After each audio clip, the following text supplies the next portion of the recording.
Ayan, may tanggap tayong Sony home theater system. Ang issue daw nito ay walang power. So, na-receive natin ito na talagang unit lang, walang speaker, wala din remote na ibinigay. Ang issue is no power. So, duplicate natin kung talagang no power. Plug in natin.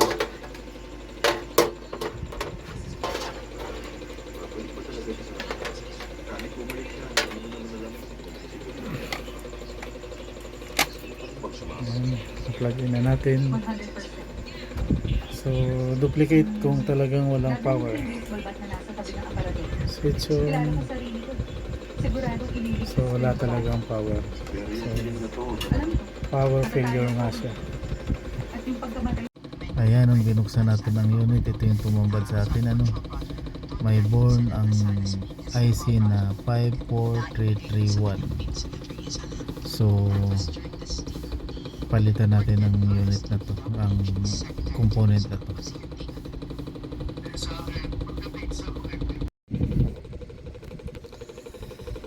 Ayan na, nagka-power na siya. Ang pinalitan natin, ayan yung nag-born.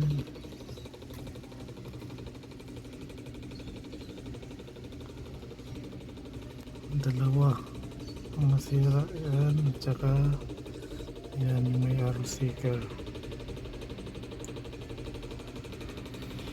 Ngayon test natin sa FM. Nawala na naman ang power. Power on, function.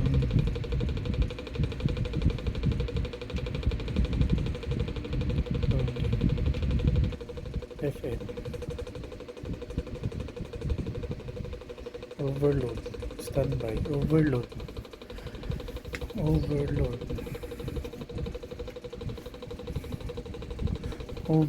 daw. Tanggalin natin yung speaker baka hindi match.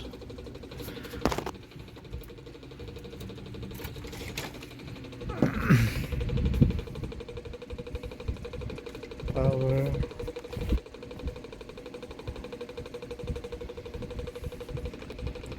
FM. Tingnan natin kung bakit nag-overload. May problema pa siya. Hanapin pa natin ang kanyang problema. Nag-go to standby. Wala pang nakakapit na speaker, nag-overload na.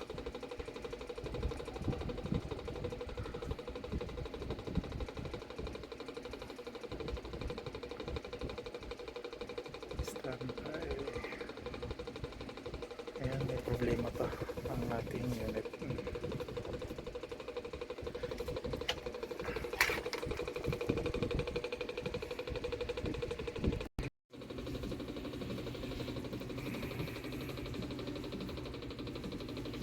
Ayan, at hanapin natin bakit siya nag-overload.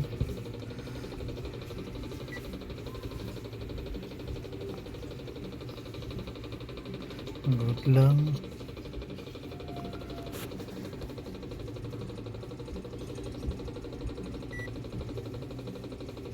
Good lang. Good.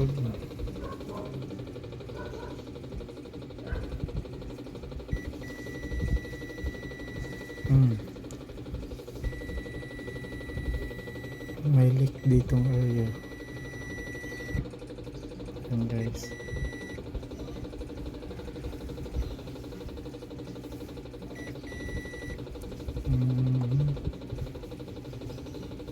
Ito ay 3.3 volts. May leak siya sa ground. So try natin remove yan kung mawala. At kung hindi mawala yung leak, kailangan natin siyang hanapin.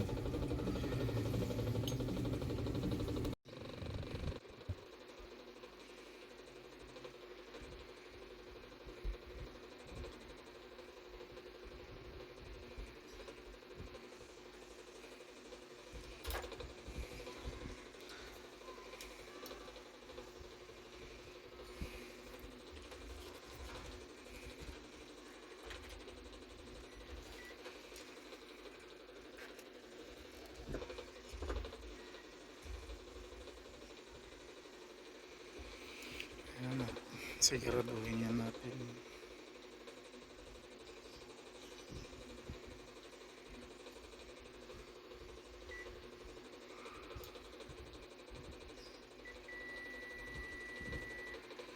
Sa loob nga siya.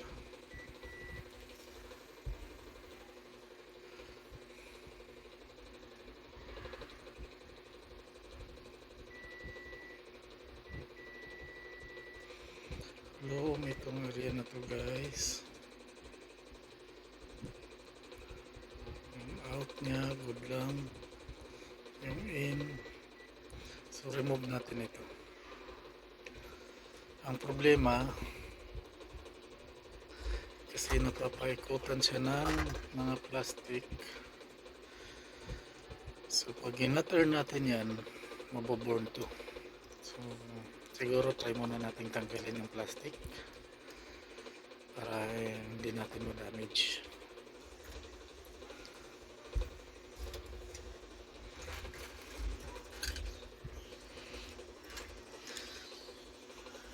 Dahan-dahan lang.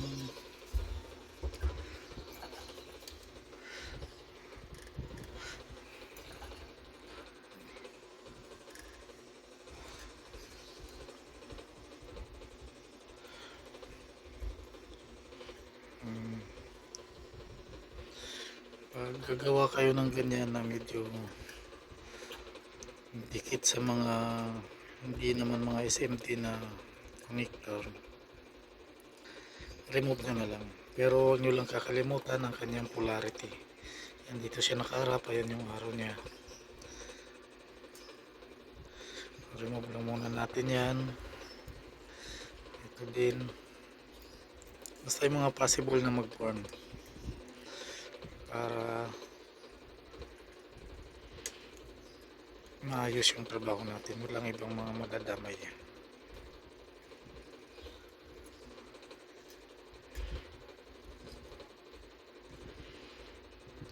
Ingat lang din kasi baka ma-scratch natin o maputol natin yung trace na hindi natin namamalayan. So iba yung pag-iingat.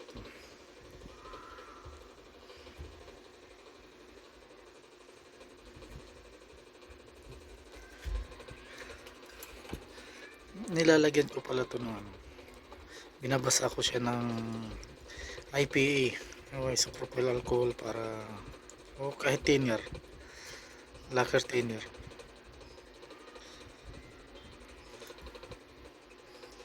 Lacquer thinner guys, hindi yung paint thinner, yung alcohol. Kaya ko siya binabasa para lumambot. Ayan, natanggalin natin. Huwag kakalimutan yung polarity, kung saan siya nakaharap. Pagbalik nyo mamaya, ganun pa rin. Well, ito siguro pwede na natin yung coveran ng Kapton tape na lang.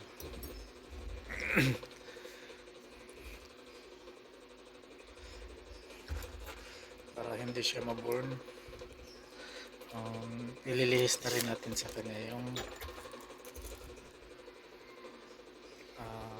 hangin, hot air.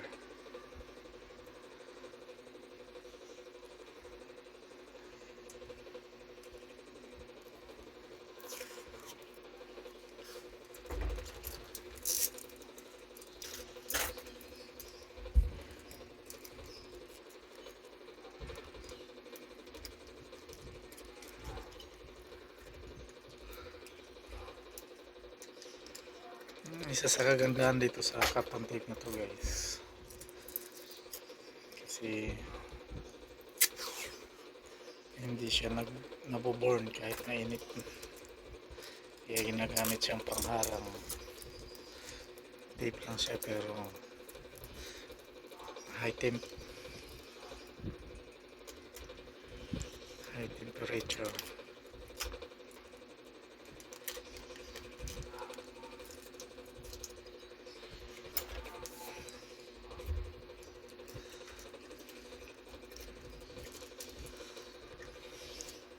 So yan, pwede na siguro yan. After natin 350 heat temperature. Mga 40 lang yung hangin.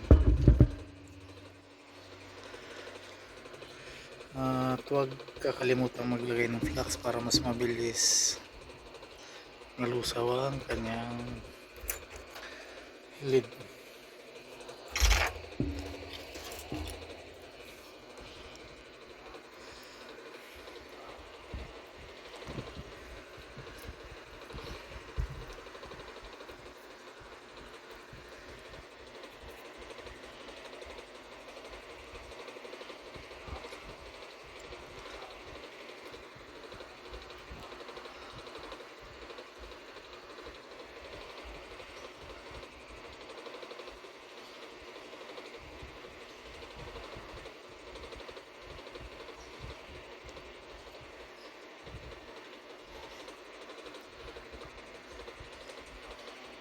Ingat lang din sa pagtatanggal.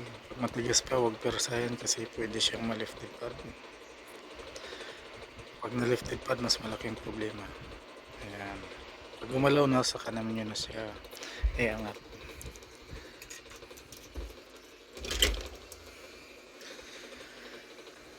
Ngayon, test natin kung mayroon pa rin siyang loom.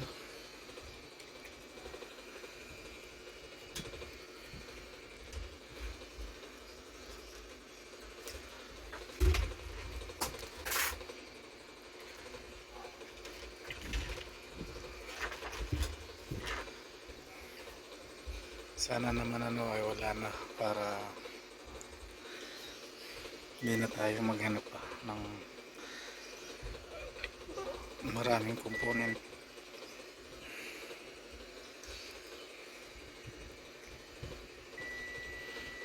Yun lang mga pare ko, iluong pa din siya. Luong pa din.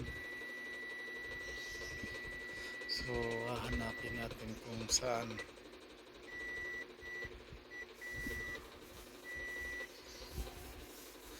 Kaya siya nag-overload kasi loom. Ito ang trace na to, yun yung hahanapin kung sino yung nagiging dahilan kung bakit may leak siya sa ground. So yung component na to na tinanggal natin ay walang problema, malamang sa malamang, kasi na-remove na natin siya, nandun pa rin ang loom.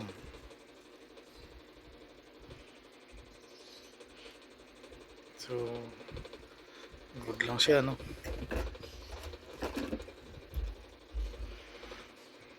Good lang yung component na to.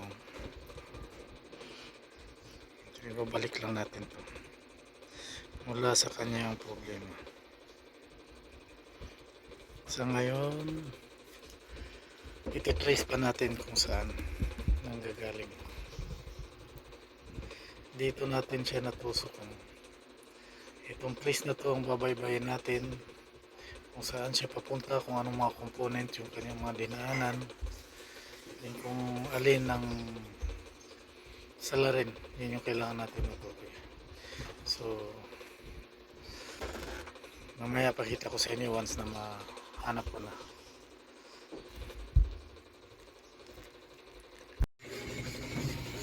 Ayan, sinuplayan natin siya ng 3.3 volts kasi yun yung may leak sa kanya. So nag-inject tayo ng 3.3 volts, then hanapin natin kung saan ang component na umiinit gamit itong ating thermal detector.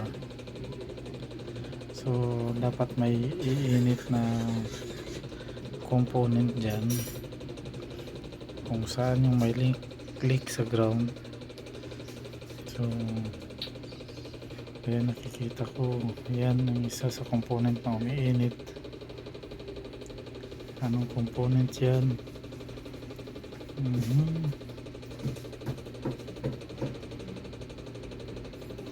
Ayan,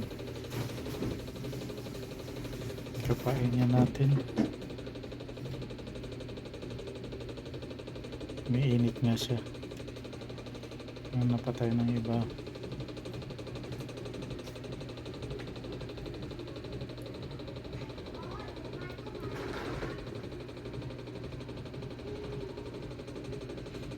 mayroon din dito.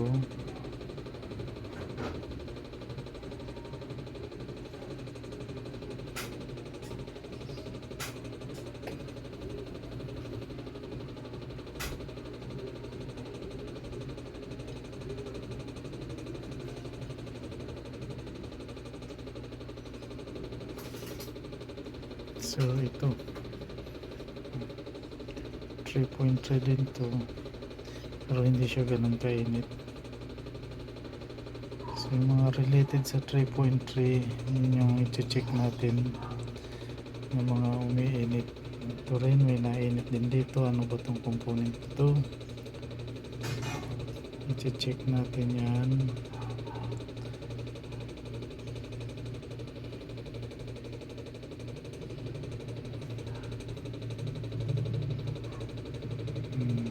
Naka sa likod nito. So check natin yan. Basta ditong area na to mayroon.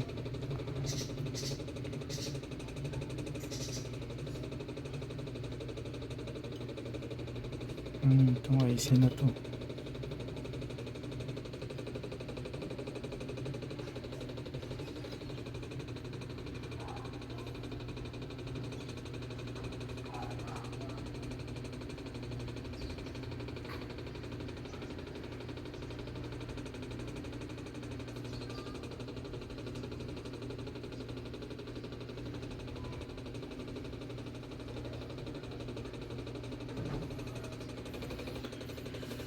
So ayan, subukan natin pagtatanggalin kung saan dyan ang makapagpawala sa leak.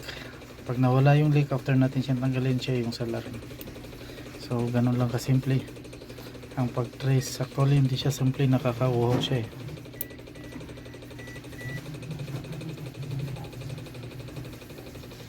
Tanggalin natin isa-isa yung possible, yung suspect natin. And after natin matanggal, check natin kung saan, kung nawala ba ang leak. So dyan tayo nag-inject sa una natin pinagdudahan, kasi dyan ko siya unang natusok na may leak. So ito dapat ay 3.3 volt. So yung nami-measure lang natin voltage dyan is 2.8. Kaya siya nag-drop kasi may leak siya sa ground.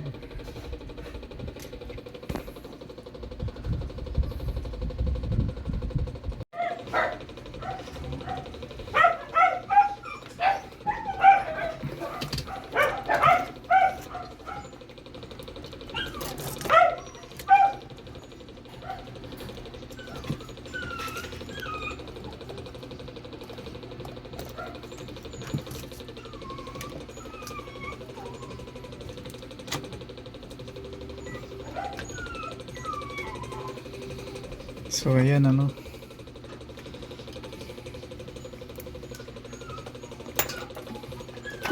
ang mga nakitaan nating umiinit nung mag-inject tayo.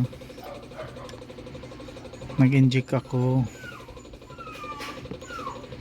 dito ng 3.3 volts kasi kaya siya nagpo-protect,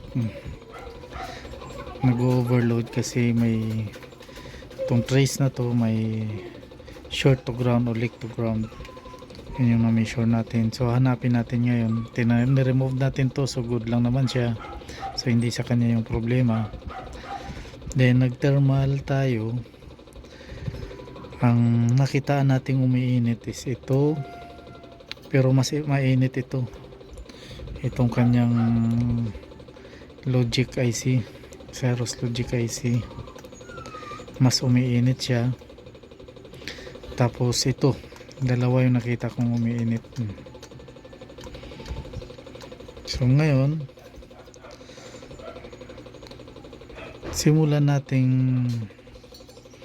tanggalin ito, kasi yan yung check na natin kung saan yung trace nito dyan. Continuity lang, hanapin natin kung saan siya connected, anong trace.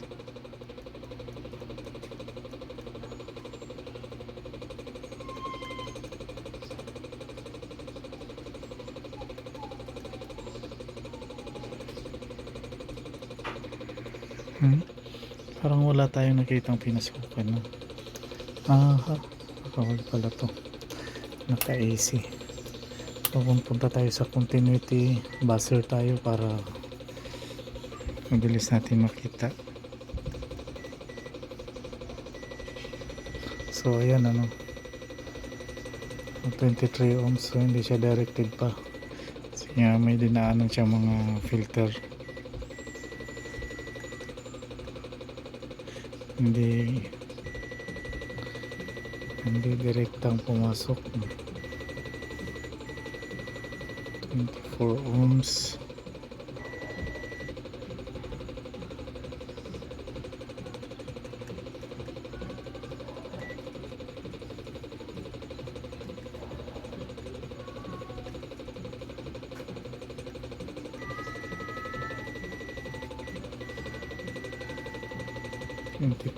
So hindi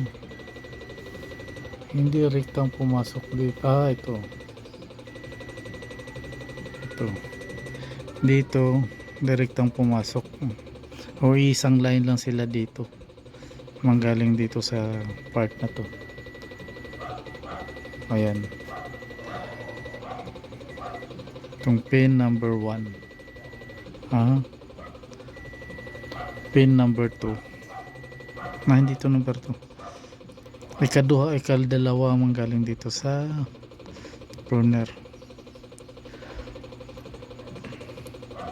So dito siya naging shorted.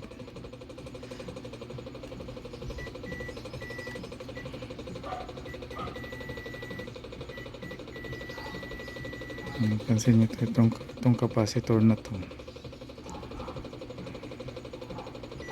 Ito.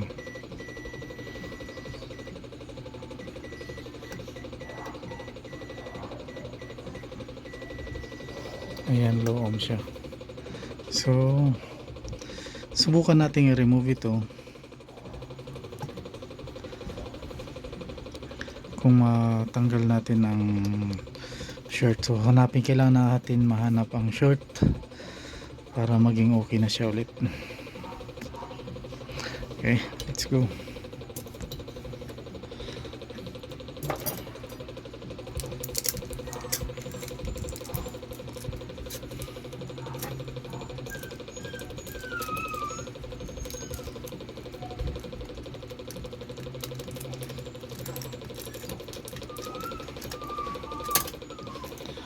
Takpan lang natin yung mga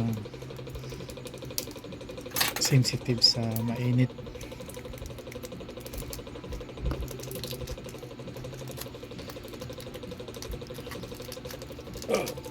Para hindi dadami ang ating problema.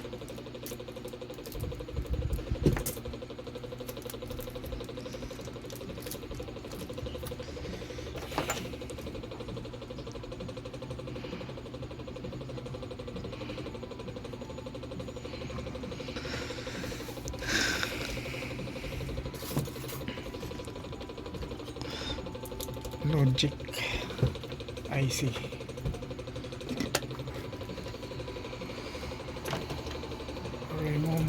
Remove. So yun pa rin ang gamit ko is 350 heat temperature. Tapos kahit 40 lang sa hangin.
Ayan, na-remove na natin siya.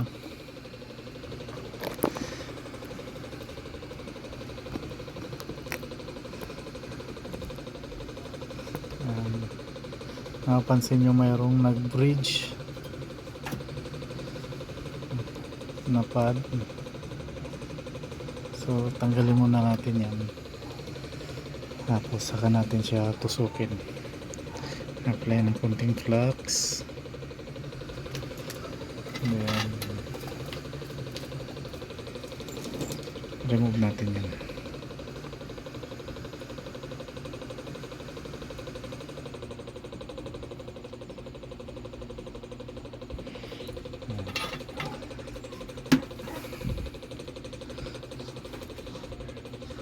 Now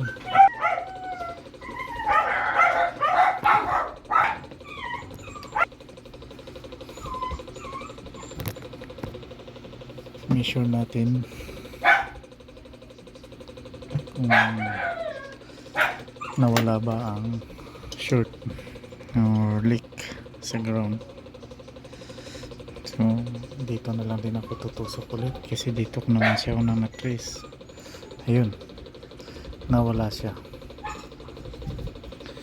So confirm ang problema sa isa pang problema sa unit, kaya nagkaroon siya ng overload dahil sa IC na to. So need na lang natin i-replace yung IC na yan na natanggal natin. Nawala na ang kanyang short, kung mapapansin nyo.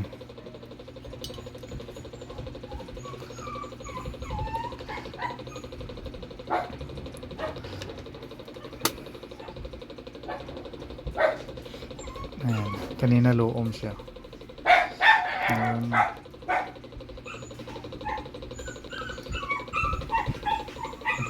Diode test tayo, wala na siyang short.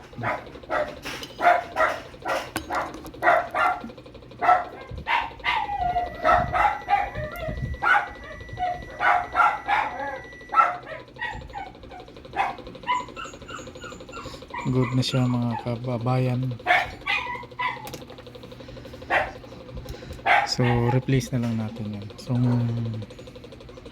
ang naging defect ng unit na to ay itong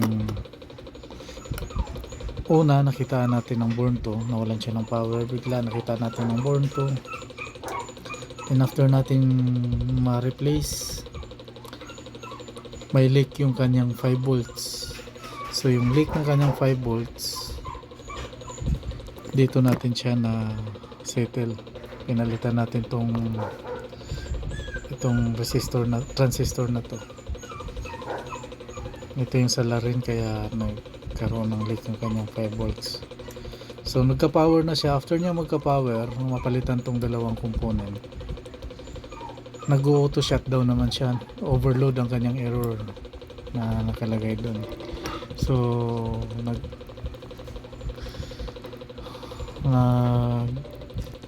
hanap tayo ng salarin. Nakitaan natin na ang 3.3 na input dito is may leak din. Naka-measure lang tayo ng 2.8 volts. Tapos chinik natin siya, continuity to ground, may leak siya. So hinanap natin, katulong natin sa paghanap itong ating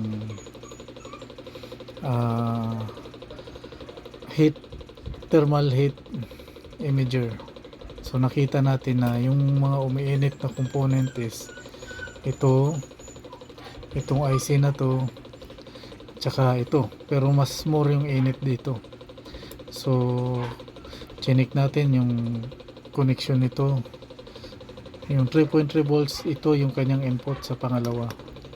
Itong pangalawang trace na to, dumaan siya dito sa capacitor na to. So yung capacitor hindi naman umiinit. So ito na yung na-remove natin. After natin ma-remove, nawala na ang kanyang short. So order nila natin yung component na yan.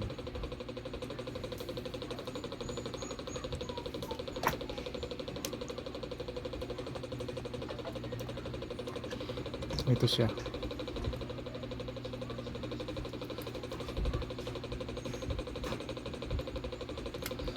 Sana lang may makuhanan tayo.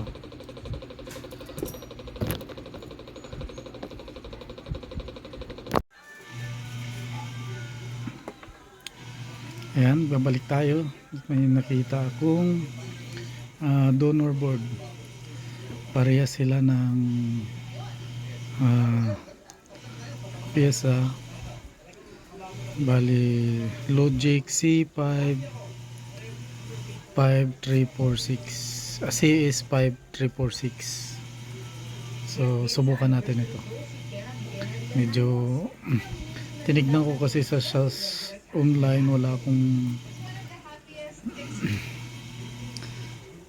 akong makitang mapag-orderan. So buti may nakita akong scrapboard. Ito ay galing din sa home theater. So mayroon naman siyang kaparehas sa component. Subukan natin, baka sakaling good lang siya. Medyo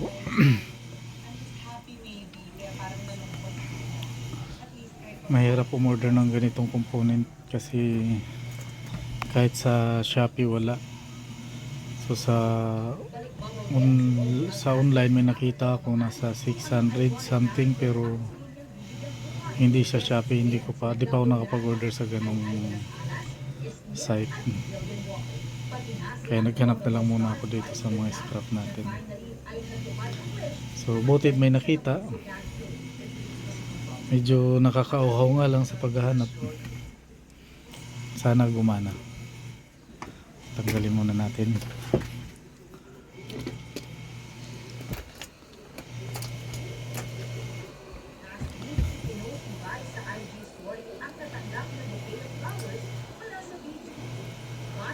So linisin ko muna. Update ko kayo mamaya pag naikabit na. Mahirap walang isa lang yung kamay.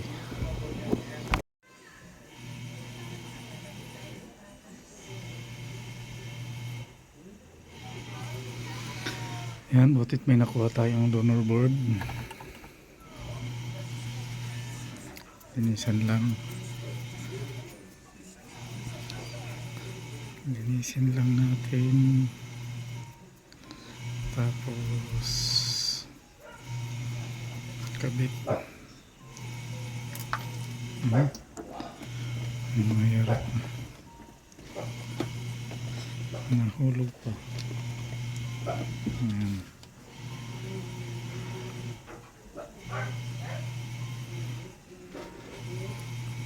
So parehas naman sila ng date code lang yung pinagkaiba. Pero parehas lang sila. CS5346 CQZ.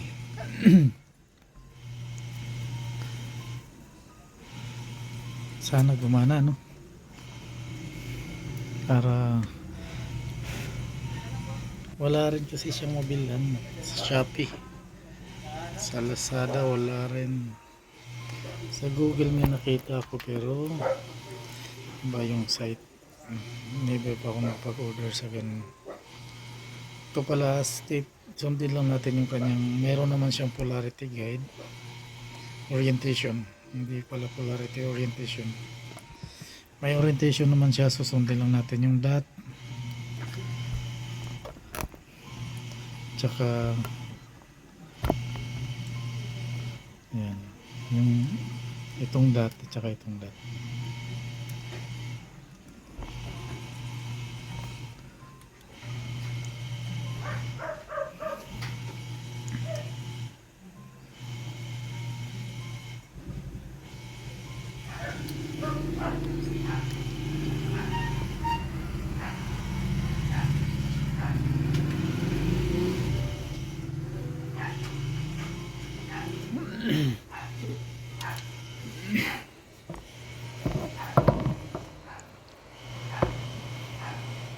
So yan nga, 350 degree.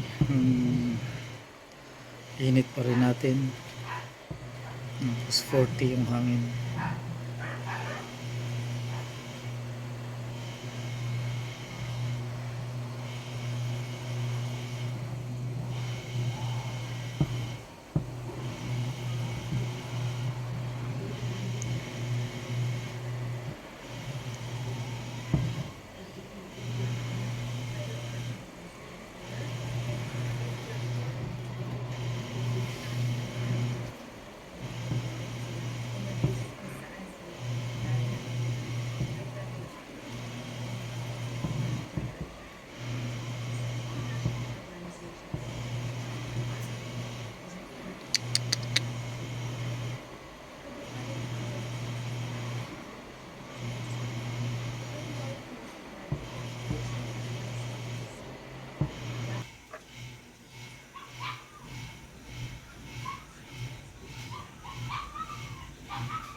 Misalignment pala siya.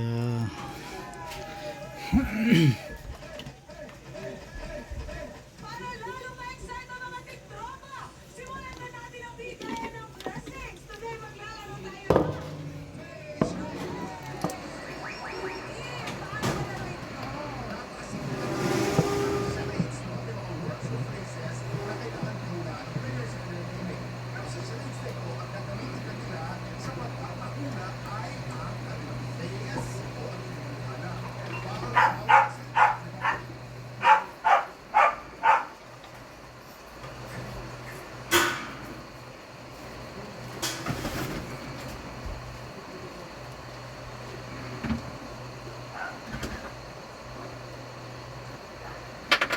Be, binigay na. Sinad mo na natin dito. Mama. Yan lang.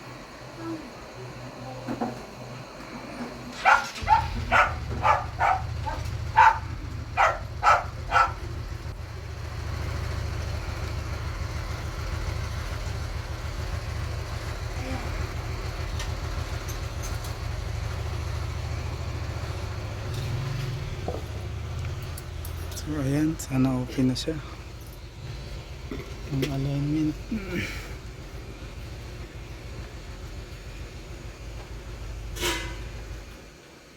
So hindi ganun kalinaw yung camera natin. Ano, silipin ko lang siya dito sa ating microscope.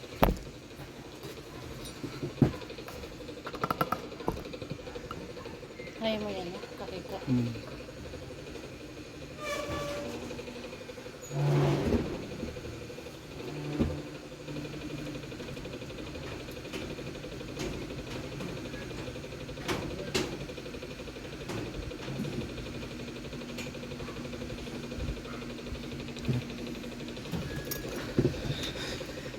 Okay naman ang alignment. Touch up na lang. Kasi may mga area na insufficient.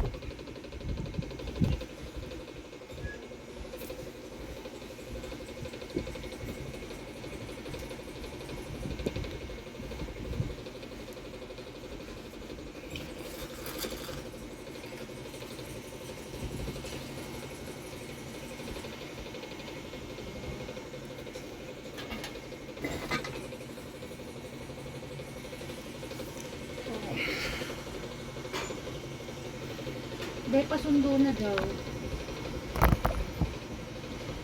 Bloopers. Tulay. Sige, nandun na daw ba siya? Tanong mo kung nandun na.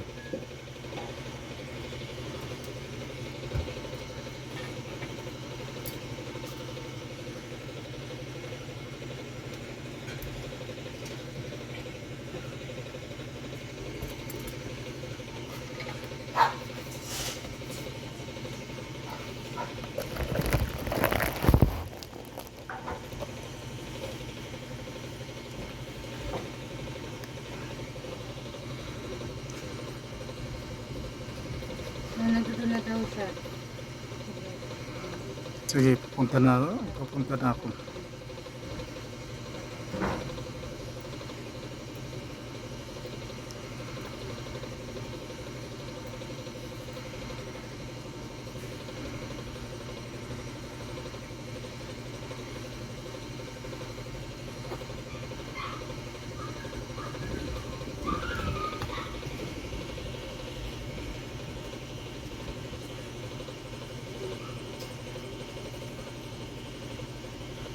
Doon mo siya itapat, Daniel, oh.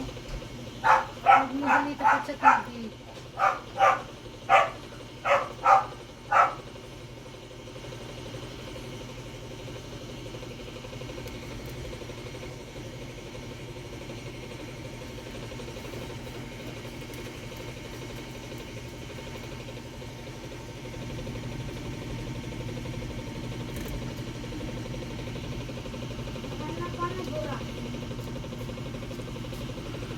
Yung clear, what? Clear.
So ayan, naikabit na. Check natin.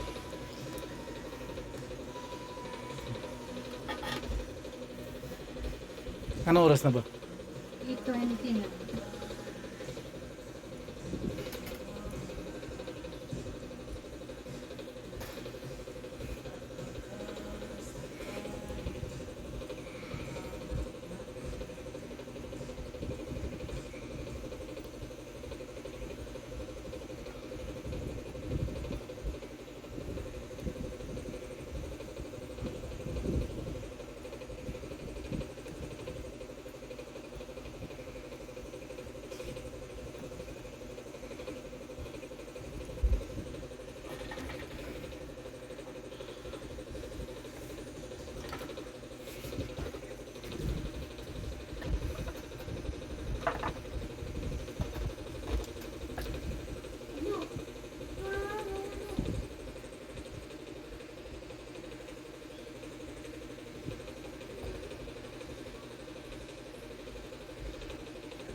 So sana wala na siyang naging problema, ano. At natapos na tayo dito.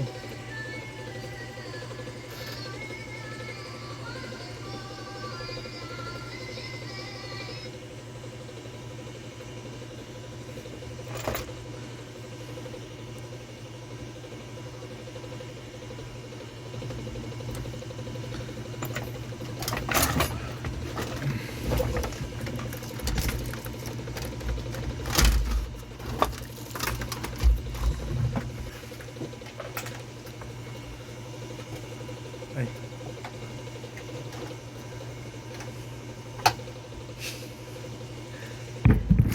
Testing. 1 2 1 2. Boom.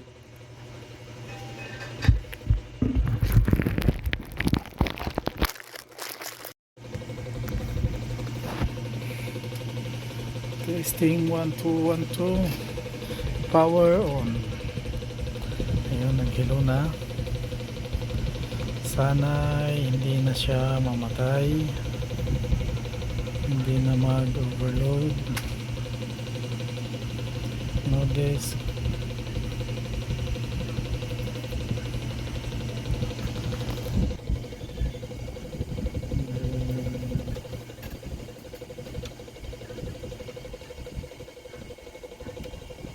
So parang hindi naman 8.9. So try natin lagyan ng speaker. Hold on.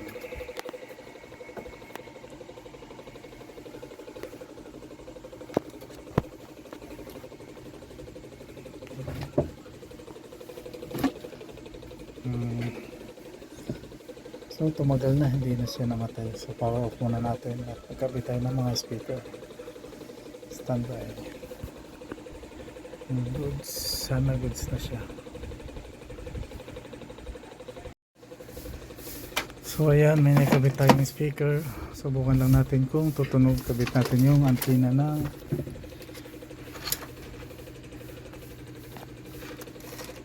FM. Mag-FM na lang muna tayo. Wala tayong desk na pangsalang. Hindi ko na muna siya tinornilyo kasi baka may i-repair pa. So test lang muna.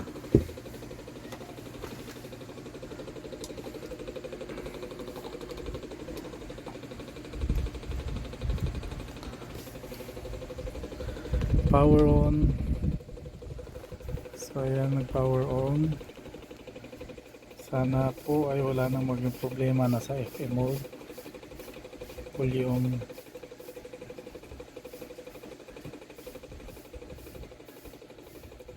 FM.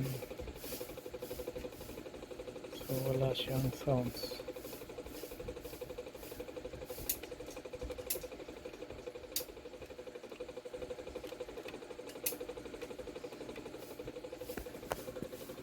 may FM na wala pa ding sounds.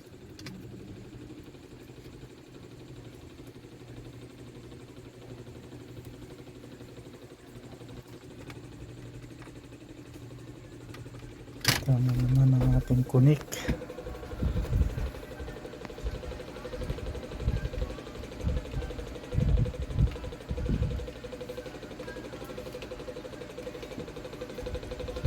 Function USB cable DVD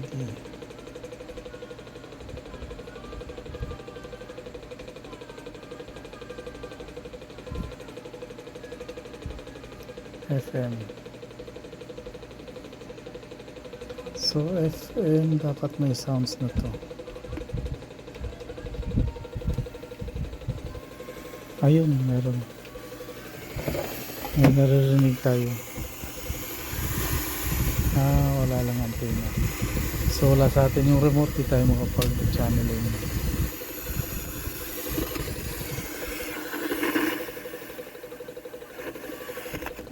May sounds na pala siya.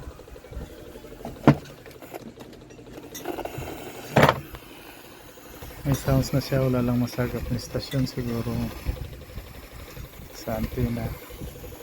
So subukan natin siya kung gagana siya sa DVD or USB. Hanap lang tayo ng USB. Okay, so yun yung ginawa natin dito sa home theater na to.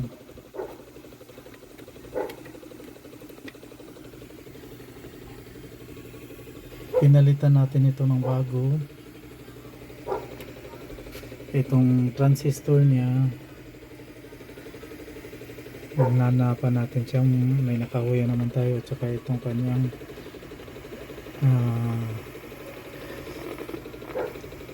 Cyrus Logic. Ito, yun yung mga pinalitan natin. Ayan, buti may nakuhanan tayo nito. Ito tsaka ito. So ngayon okay na yung power niya, hindi na siya namamatay.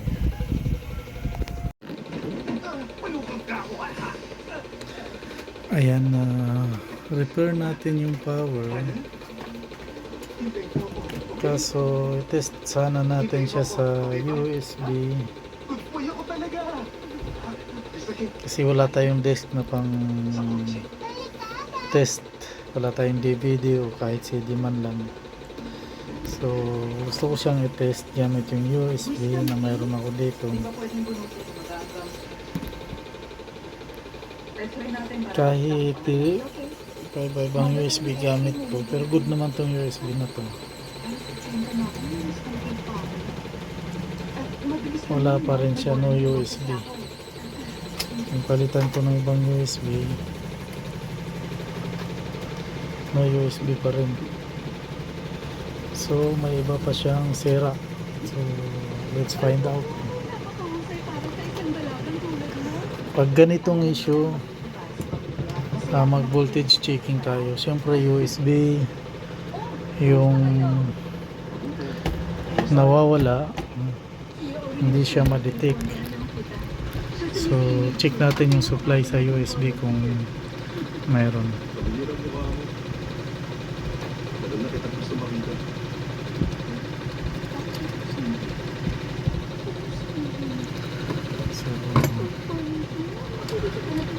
Let's check.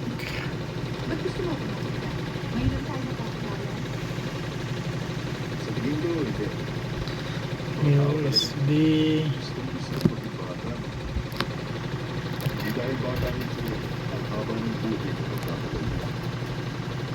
5 volts.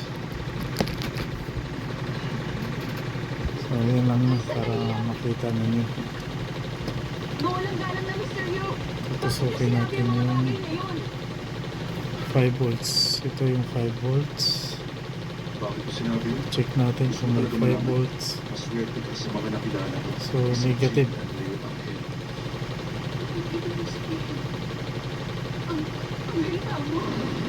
wala tayong nasukat na 5 volts.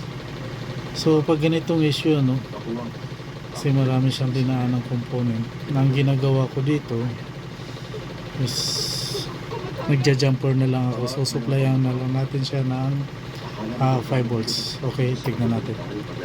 Let's check.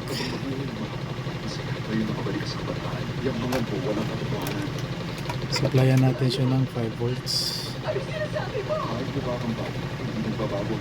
Tapusin. Ito'y pagiging immortal.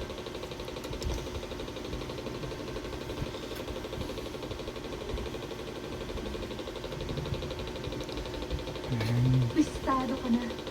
Sinundan. Jumper tayo dyan. Pagtatanggol mo ako, di ba?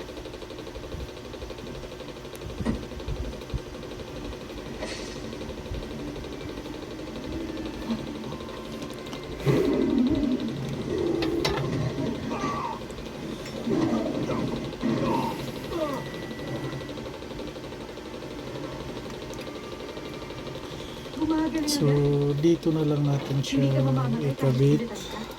Sa kasamaang tayo. Huli ka na! Huli ka! Huli ka! Mula pa nung 11th century, kilala ko na to. Nagbabanta tong mga... Oo, alam namin. Nakita na namin sila. Hey, do you remember me? Magdesisyon ka, huhulihin kayo ng buhay o bilang multo. Alinmang paraan, huli kayo. Alam nyo, lahat ng lalaki sa Korea, may obligasyon depensa ng bansa, kaya halos killer kami. At sa mga yun, kami ang...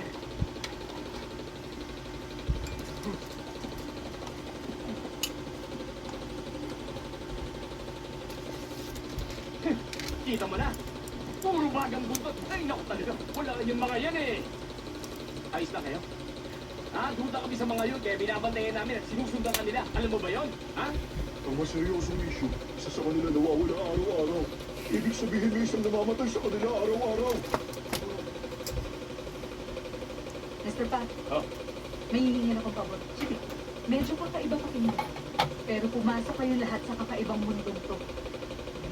Tulad ng pagkakaroon ng Jaguar na to. Huwag niyo ko alalahan. Sina Minji at Ate Nijo na lang. Yung babaeng nakatira sa bahay. ibig mo sabihin? Yung dalawa, wala dapat malaman sa sitwasyon na to at kailangan nila ng proteksyon. Tama? Tama kayo. Huwag kang mag-alala. Ngayong nakita ko na ng person, mukhang maamo naman. Parang alabing jaguar.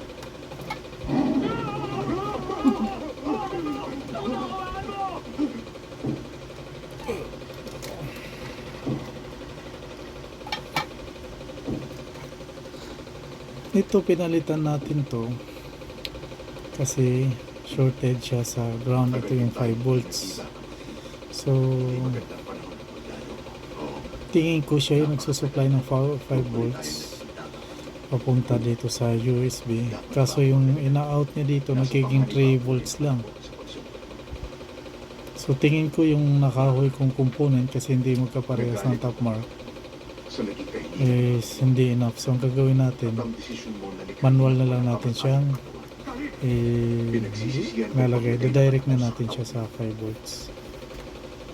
Tama ka. Nagkamali ako ng desisyon dahil masyadong kumakot mataas. Kaya nagpunta ako ngayon para bigyan ka ng pagkakataon. Pero ang anak ko, hindi pwede magdesisyon tungkol sa mga kaibigan ng tao ko. Kahit ano pang pilit ang gawin niyang pagpapanta sa kanya, siya ang may karapatan sa kanya. Kaya dapat lang hanggang sa huli, makatawag. So ayan, dyan na tayo kumuha ng 5 volts. Naniniwala ka pa rin sa kaibigan. Ikaw ang kaibigan. Try muna natin. Pakialam dyan. Nakapagpasya na ako na sa impyerno ako mapupunta na siya. Kung gusto mong protektahan ang anak mo mula sa kapahamakan, huwag mo siyang hayaan gumawa ng maling desisyon. At pag nagkamali, ang anak mo ngayon sa desisyon niya, at siyang magmay-ari ng dapat, papagaling ko siya. Susubukan muna natin. Hindi ko makakailangan pigilan ang anak mo ng matagal na panahon. Power on. Sabi sa mga walang kinalaman dito. May isip nila na masahol pa sa akin. Isang tunay na siya. Susubukan ang pigilan ang anak mo sa power on. Kaya mong gawin para Kaya sa'yo. nag-hello na. Kung hanggang doon lang ang kaya mong gawin, dapat lang na mag-alala ka sa kapalaran ng anak mo at anak mo. Hindi ako magpapakita ng No anumang USB. awa sa Palitan natin ng USB. tanda mo yan.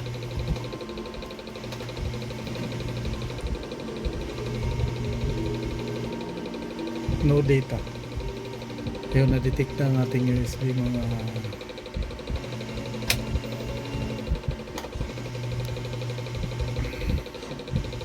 itong isa. Oo, ayun. Stop.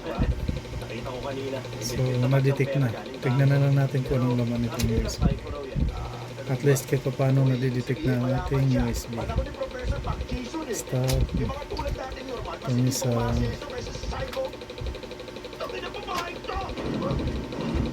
No data. So, check natin ito. Yung isa stop parang may problema. Lagyan natin ng laman.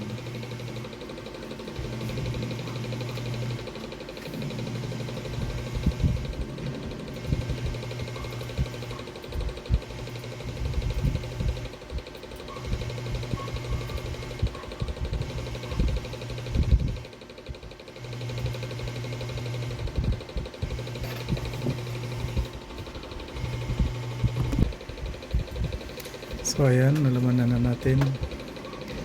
Check natin kung basahin.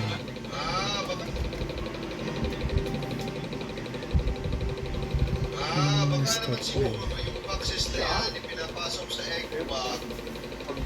Check natin kung ano yung masama nito. Isang bit-bit na lang sa eco bag. Ganun ba kayo?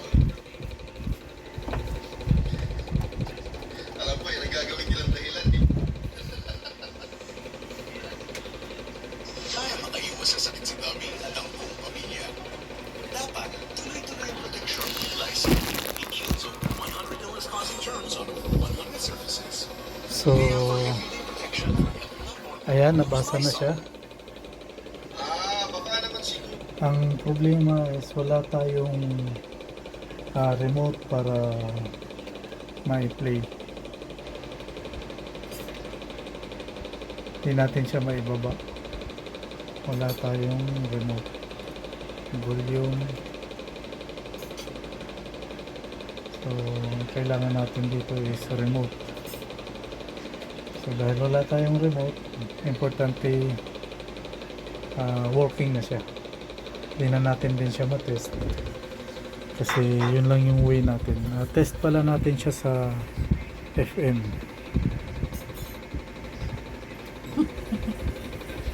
Function, test natin sa FM.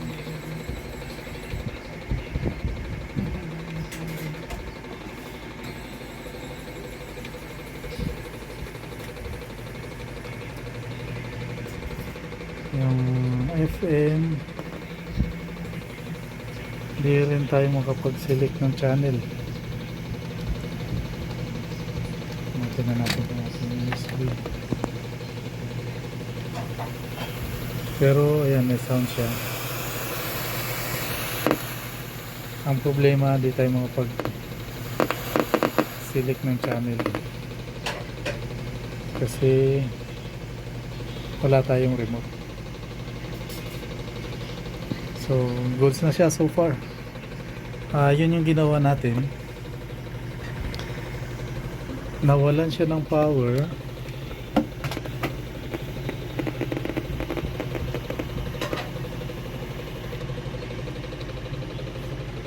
Dahil pumutok ito yung 5 volts controller. After natin mapalitan, wala pa rin siyang power kasi ang component na ito, yung 3 pins na nandyan, yung transistor ay shorted to ground. Yung 5 volts dyan shorted to ground. So pinalitan natin yan, nagka power na siya kaso overload. So ang nangyari, hinanap natin, nakahanap tayo ng shorted sa 3.3 volts. So ito yung nakita nating umiinit. So after natin mapalitan dyan, hindi na siya nag-overload. Ang naging error niya naman is yung USB. Ayaw ma-detect yung USB. So na-trace natin na yung USB niya walang 5 volts. So walang 5 volts. Ang possible na nangyari, yung nilagay kong component na kinahoy lang din kasi wala tayong mapagkuhanan, is either defective kasi yung nilalabas niya lang is 3.3 instead of 5 volts also. So ang ginawa ko na lang, nag-jumper na lang ako, dumirekta na lang tayo ng 5 volts direkta doon sa USB. Sinuplayan na natin siya direkta. So yun, good naman. Pag ikinabit yung USB, nababasa na niya. May stop, pero sa monitor natin yan, nababasa na. Ayan na yung mga laman. Ang problema, wala kasi tayong remote, kaya hindi natin siya na-test. Hindi na natin siya mapababa doon. So okay na ito.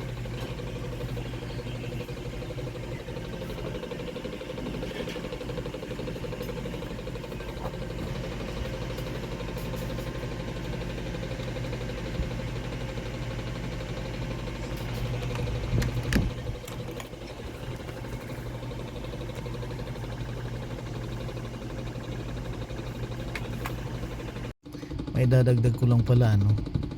Kaya siya nawala ng power, kaya pumutok ang kanyang 5 volts controller. At the same time, nadamay din itong transistor 3 pins at saka yung logic IC. Pero nawalan din tayo ng supply sa 5 volts. So yung 5 volts, so na-realize ko, kaya siguro malamang sa malamang kaya siya nawala ng 5 volts ay may naisaksak na USB na defective or shorted or may supply din. Kaya nung may saksak, nasira, nasunog ang ating 5 volts controller. Kaya ito yung mga isang na idamay niya. So malamang sa malamang ang naging cause ng pagiging no power ng unit na ito ay dahil sa may naisalpak doon sa USB port na either defective, shorted, or may supply din. So hindi na natin alam kung ano nangyari doon. So base lang sa aking observation sa mga na-repair ko dito, kaya nakapag-conclude ako ng gano'n.